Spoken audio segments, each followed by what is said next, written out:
Oh my gosh, my mind is blown. I literally okay. All right, let's start over.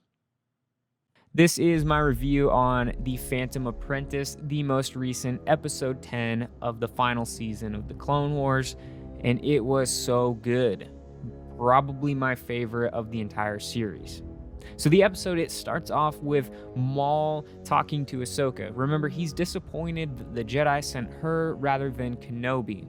But this episode, we really jump into Maul's mind. It's such a helpful episode in understanding Maul as a character at this point, and it's really a great bridge for the Maul we see in the Clone Wars versus the Maul we see in Rebels and maybe even Solo.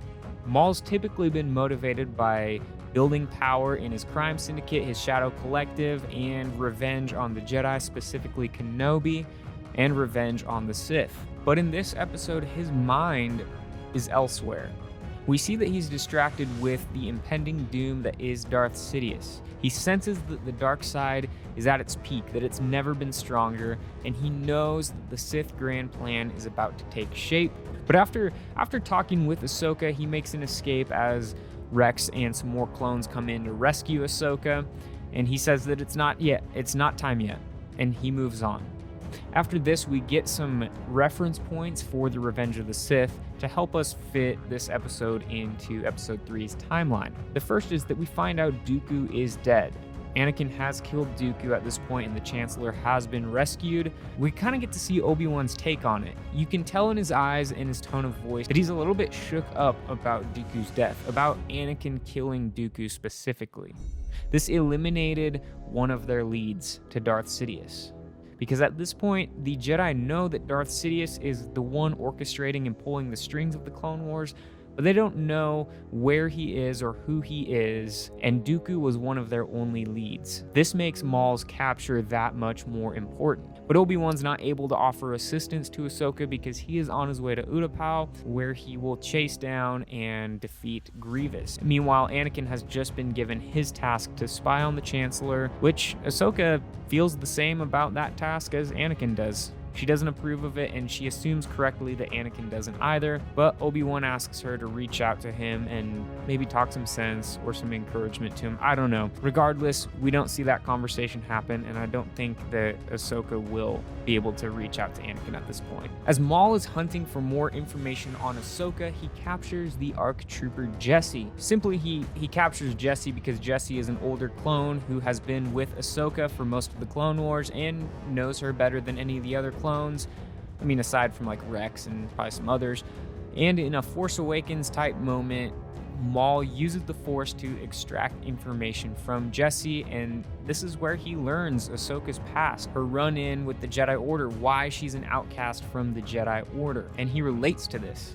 I thought it was kind of cool to see Maul relating to Ahsoka in a way that he almost finds like some kinship with her, and eventually later in the episode he'll offer a partnership, to which Ahsoka initially says yes, until Maul reveals his vision about Anakin Skywalker. Ahsoka had learned from Almec that Maul had a vision presenting the name Skywalker to him. Maul reveals that Anakin is the key to everything, that he is the one that Sidious has been grooming as his new apprentice. Maul sees Anakin as one of Sidious's key players, his key piece on the table, and he orchestrated all of Mandalore, this whole entire war, in hopes that Anakin would come to Mandalore and he could kill him, eliminating one of Sidious's key pieces. Now, okay, it kind of seems like Maul is being a good guy here, but his intention is not to help the Jedi or the Republic against Sidious. I think if it was, he would have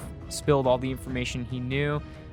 Really, his goal here is to make Sidious easier for him to defeat so that he can come in and take the Sith Master's place in typical Sith fashion. Maul and Ahsoka engage in one of the coolest lightsaber battles to date. Like, Ray Park came in and did a lot of like the motion capture as a template for Maul in this battle, and it shows. It's awesome. It looks just like Maul from the Phantom Menace. in this lightsaber battle. Ahsoka's obviously got her lightsaber fighting style that is super cool and reminds me of when she fights Vader in Rebels. So just a really great lightsaber battle, and it's paired with a pretty large scale battle going on outside of their throne room between the clone troopers, the true Mandalorians led by Bo-Katan, and Maul's super commandos. This all culminates into the epic end of the episode where Ahsoka defeats Maul, disarms him and knocks him down, and uses the Force to catch his fall. And as soon as like the clones come in and tie him up and stun him, he is yelling that everybody's doomed, we're all going to die, we're all going to burn, and oh man, Maul has lost it. So the episode ends there with Maul being captured and essentially the Siege of Mandalore over.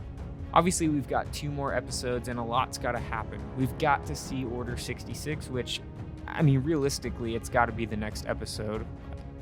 Obviously, Maul will somehow escape, probably during Order 66. Let me know in the comments below, what did you think of this episode? What was your favorite part? If you enjoyed this video, make sure you leave a like and subscribe for more Star Wars content. Thanks for watching.